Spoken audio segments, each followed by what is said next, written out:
Welcome to the Drilling Millions podcast, presented by Sage Dental Partners.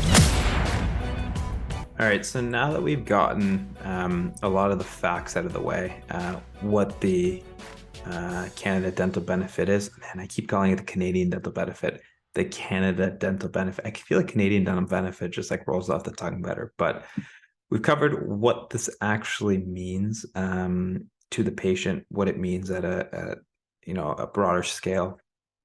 But now let's drill down, Drilling Millions. Let's drill down into what this actually means for the dentist. Because a lot of the listeners here, pretty sure, I mean, if you're the one guy who's listening, who's not a dentist, who's, just like a finance or tech guy, shoot me a message because I'd be interested to grab a drink with you. But if the majority of you are dentists or dental students, at least listening to this, you want to know what it means for the actual dentist. If you were to follow history, if history were to be, your guide, and they say history may not repeat itself, but it sure does rhyme. These government programs have not funded and have not reimbursed dentists well for taking on these patients. Right before this podcast, I had this stat from the ODA. And they'd sent an email out, a couple months ago, maybe even a year ago, and it highlighted the importance for having dentists at the table when making these broad policy decisions, because especially private practice dentists, if you don't have real business experience, you may not understand what the overheads are, why it's so important to fund these programs well, and some of the downstream implications, because say you're just a kumbaya, I just want to help people person, which, dentistry is huge about helping people. Like, I think sometimes, for better or for worse, that gets downplayed in industry, or even in some instances, pursuit of wanting to be financially free gets downplayed. So both ends are kind of equally as bad, but dentistry is really about helping people. But at the end of the day, when like 70% of people in dental school will end up running a business, or in some way, even if you're an associate, you still have to manage the business. Even though it's not your business, you still have to manage the business. So there's no way of getting around it. The fundamentals of business are, there's revenue, which is the amount of money you take in. So what does the patient pay you? There are your costs, which is, okay, how much is rent? How much are supplies? Your assistants aren't free. Your receptionist isn't free. You have lab costs. All these components come in, and the subtraction between those two are the profits. I mean, there's an argument that could be made about how much profit a dentist should make, but the argument shouldn't, spill over and go so far upstream to attack a dentist's revenue. Because at the end of the day, if you're not able to sustain the clinic, you're not able to keep your clinic afloat, and some of the fees are just set, right? Like, you're going to have to pay your hygienist, more than a couple of dollars an hour, right? You're going to have to pay for your materials. You're going to have to pay for your rent. If these basic needs of a dentist aren't covered, then it's just not sustainable. Full stop. End of story.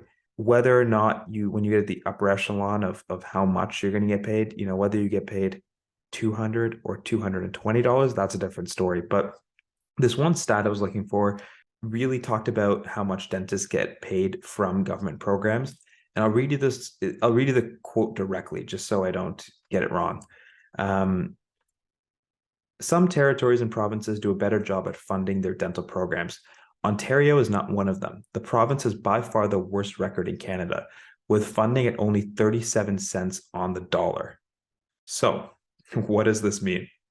That means that if you accept one of these public patients, one of the patients that came in through the government programs, whether that be Healthy Smiles, Ontario Works, the Ontario Disability Support Program, on average, if you are practicing Ontario, you will get 37% of what you would normally get from a regular patient. All right. So if you were to look at that in isolation, you would say, okay, that's not a big deal, because these patients don't really account for a huge amount of your patient base, right? Not every patient is a either a provincial or federally subsidized patient.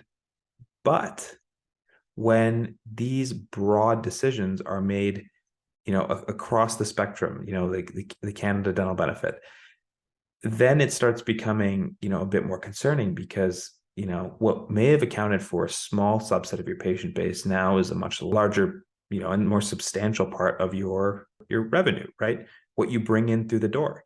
And that's going to pay your staff, your supplies, your overhead. And at 37%, you are not going to be able to make ends meet. But the Canada Dental Benefit, wow, that's not really the best name for the third time, but the Canada Dental Benefit does not work like some of the other, programs have worked in the past.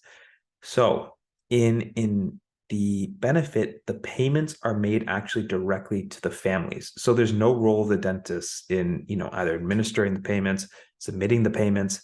The patients pay what you ask them to pay, right? What everyone else pays, because that's fair. If the patient is coming in for a procedure, they leave paying that procedure, and then they will be reimbursed by the government through the CRA down the line.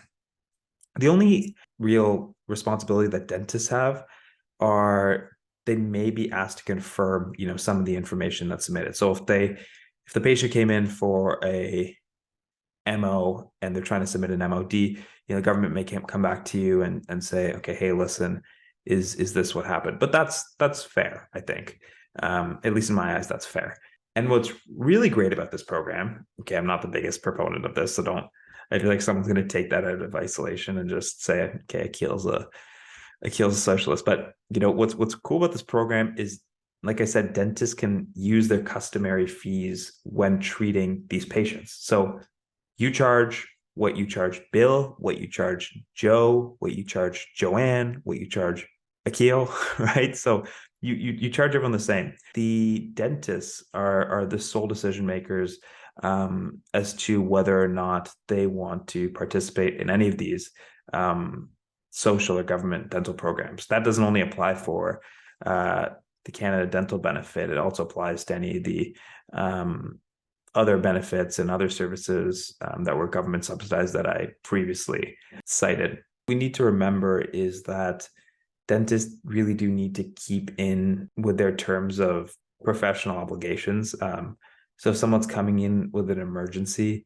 that's directly cited on the site as, I think you're going to have to treat them. Considering what the information that's available on the site says, I don't really see a reason why a dentist wouldn't take this patient. At the end of the day, there are obviously a million different perspectives you could take. And I'm not here to tell you or someone who's running a practice what they need to do. I'm really just here as a conduit of information, and I have an opinion, of course, like everyone else. But it doesn't seem like a bad gig. And I think that this is the importance of context here in the situation. Immediately when you see the Canada Dental Benefit and the name, they could not have chosen a worse name for dentists, because as soon as you see Canada Dental Benefit, it almost makes you immediately dart to, okay, this is where medicine and dentistry truly come together, and we're all basically going to be under OHIP.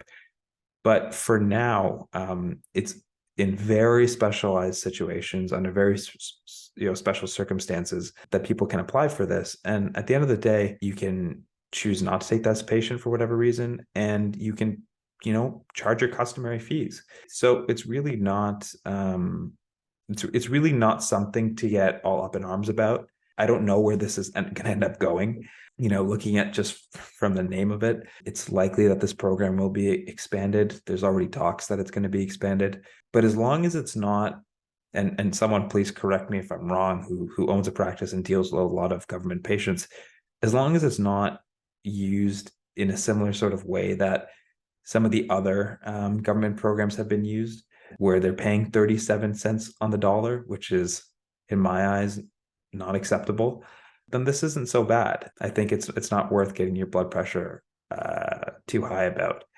I know from personal experience from talking to a number of dentists that they sort of flee when they see a lot of these patients, which really shouldn't be the case, because I think the government has the responsibility to look out for these patients, and by not paying the service provider what they're really entitled to, I don't think that the government is doing, their part in ensuring that, their best interests are looked after, because a lot of these patients, the ones in the government programs, find it really difficult to find a dentist, which is really unfortunate because a lot of them are in pretty